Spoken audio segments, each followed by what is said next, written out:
দেখুন, এসএসসি নিয়ে যা প্রহসন সেটা তো পশ্চিমবঙ্গ দেখিয়ে দিয়েছে যে এসএসসি নিয়ে শিক্ষা ব্যবস্থা, শিক্ষার সমস্ত কিছু নিয়ে কত বড় প্রহসন, কত বড় স্ক্যাম হতে পারে। কিন্তু আরেকটি ঘটনা, যেটা আরেকটা মহা স্ক্যাম, সেটা আপনাদের না জানালেই নয়, যে এই চলতি শিক্ষাবর্ষ বা 2024-25 শিক্ষাবর্ষে পশ্চিমবঙ্গের প্রায় 3812টি স্কুলে এই বর্ষে কোনো একটি স্টুডেন্ট, না একজন ছাত্র না একজন ছাত্রী, কোনো একটা স্টুডেন্ট ভর্তি হয়নি। অথচ এইসব স্কুলগুলোতে প্রায় 17,965 জন শিক্ষক আছেন এবং তারা নিয়মিত প্রত্যেক মাসের 1 তারিখে বেতন পাচ্ছেন পশ্চিমবঙ্গ সরকার থেকে।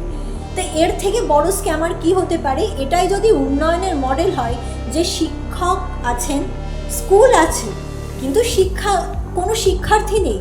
আজকে পশ্চিমবঙ্গের মাননীয় মুখ্যমন্ত্রী শিক্ষা ব্যবস্থাটাকে কোন জায়গায় নিয়ে গেছেন যে ছাত্রছাত্রীরা শিক্ষা ব্যবস্থা থেকে মুখ ফিরিয়ে নিয়েছে।